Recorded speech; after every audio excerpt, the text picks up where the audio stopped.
Hi friends, welcome to my farms. నా పేరు కిరణ్. నా ఛానల్ ఫస్ట్ టైం చూస్తున్నట్టు ప్లీజ్ సబ్స్క్రైబ్ చేసుకోండి, అలా గంట సింబల్ యాక్టివేషన్ చేసుకోండి. మనమైతే ఫామ్ క్లోజ్ చేసేసాం అనే వీడియో వేస్తే దానికి మంచి రెస్పాన్స్ వచ్చింది. సో నేను ఆ వీడియోని ఫామ్ ఎందుకు క్లోజ్ చేస్తున్న రీజన్స్ కూడా చెప్పడం జరిగింది. అయినా కూడా కామెంట్లో రీజన్స్ ఏం బ్రో అని కామెంటేషన్లు.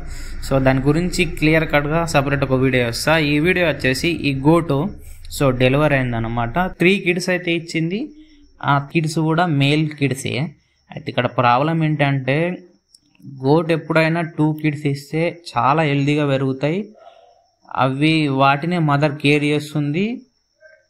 ఒక 1 day or 2 days మనం సపరేట్ కేర్ తీసుకుంటే సరిపోతుంది. మిగతా మొత్తం మిల్క్ తాగడం కానీ మొత్తం మదరే చూసుకుంటుంది. అదే 3 kids ఇచ్చింది అనుకో, ఇక్కడ ప్రాబ్లం ఏంటంటే హెల్దీగా ఉన్న 2 kids మిల్క్ తాగుతాయి, వీక్ ఉన్న కిడ్ అది మిల్క్ తాగదు, ఎందుకంటే అవి తాగనివ్వవు దాన్ని.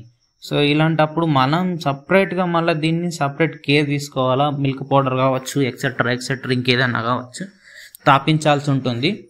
అండ్ పుట్టే పిల్ల కూడా 3 ఇచ్చినప్పుడు 2 హెల్దీగానే మంచిగా స్ట్రాంగ్ ఉంటాయి.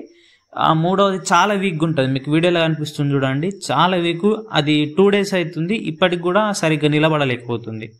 సో అది నాకు తెలిసి ఇంకో 3 days వరకు అయితే సెట్ అవుతుంది. మొత్తం స్టాండింగ్ పొజిషన్ ఇంత మంచిగా వస్తుంది. కొన్నిసార్లు ఏమవుతుందంటే ఓల్డ్ గోడ్స్ డెలివరీ అయినప్పుడు ఇలాంటి ప్రాబ్లమ్స్ వస్తూ ఉంటాయి. పిల్లలు పుట్టిన వెంటనే కాళ్ళు ఇట్లా అంకర పోవడం, అంటే అంకర అంటే అది హ్యాండిక్యాపింగ్ కావు, బట్ కొంచెం బలం ఉండకపోవడం, ఎముకల్లో బలం ఉండకపోవడం వల్ల అలా కొద్దిగా కాళ్ళు అంకర పోవడం అలా ఉంటుంది. ఒక 2-3 days మిల్క్ తాగి మంచిగా తర్వాత సెట్ అయిపోతుంది.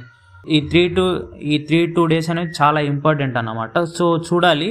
ఒక 2-3 days అయినాక మళ్ళీ ఒక వీడియో అప్లోడ్ చేస్తాను. So thank you for watching.